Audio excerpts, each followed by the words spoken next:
Johnny's down. He has a big presentation coming up, and he's not that confident. You know, Johnny, one of the best ways to help your presentation is to work on your voice. It's the best way to impact your audience. You won't find me there. I'm not worried about my voice. I talk all the time.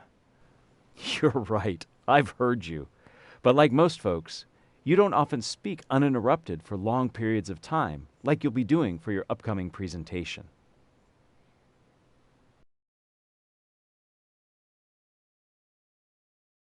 You know, Johnny, you wouldn't wake up one morning and run a marathon without putting on some mileage first, would you? Well, Well, maybe you would, but you shouldn't. And you shouldn't plan to give an hour talk without building vocal stamina. Just like running on a treadmill builds your stamina, reading out loud helps you build your vocal stamina. It doesn't matter what you read, as long as you read for 10 to 15 minutes a day, starting a week prior to your presentation. I told my parents comic books would be good for something. Another thing you can do to prepare your voice is to practice breathing deeply. Many presenters breathe shallow in their upper chest. Being nervous or tired leads to this kind of shallow breathing. You can counteract this breathing by taking time for some deep belly breaths. Inhale slowly through your nose to a count of 3.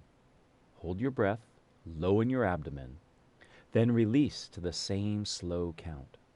By breathing like this prior to presenting, you not only have more support for your voice, but you also are able to retain this breathing pattern. Finally, you need to be sure to warm up your voice. Just like a singer who takes time to warm up her voice before she starts, you should too. A simple and fun way to do this is to say tongue twisters out loud. What? You gotta be kidding me. Nope, I don't joke. Repeat after me. I slit a sheet. I slit a sheet. A sheet I slit. A sheet I slit. And on that slitted sheet I sit. And on that slitted sheet I sit.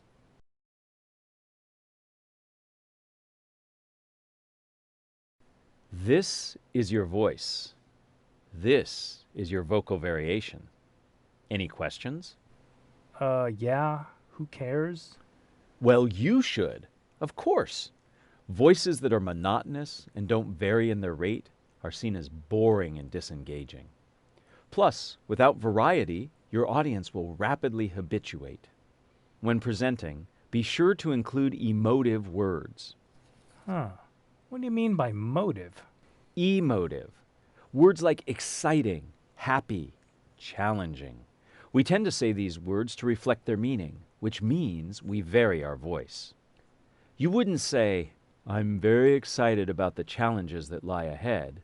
You'd say, I'm very excited about the challenges that lie ahead. I got it. I am really happy to have learned this. Ugh, I heard what you did there. The second way to improve your vocal variety is to stretch your normal vocal range.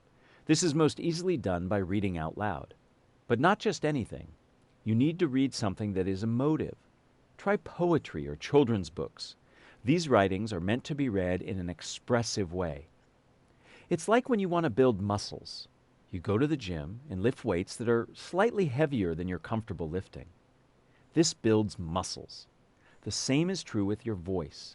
By reading things that are expressive, you expand your vocal range. Now, I'm not saying that you need to sound like Dr. Seuss the next time you present, but if you read Dr. Seuss a few times prior to presenting, you will actually sound better. Now I have to go borrow some of my little sister's books. The final way to develop your vocal variety is to use technology. Yes, we can finally put that device to good use. There are a number of apps designed to help singers hit the right frequency for notes they use. You don't need to worry about hitting certain frequencies, but you can use the same app to see if you have vocal variety or if you're flatlining. You can use these while you practice Or if you're delivering a webinar or teleconference where the audience can't see you, you can actually have these out and open in front of you. So, Johnny, what do you think? Are you ready to leverage your voice to give a great presentation? You bet I am.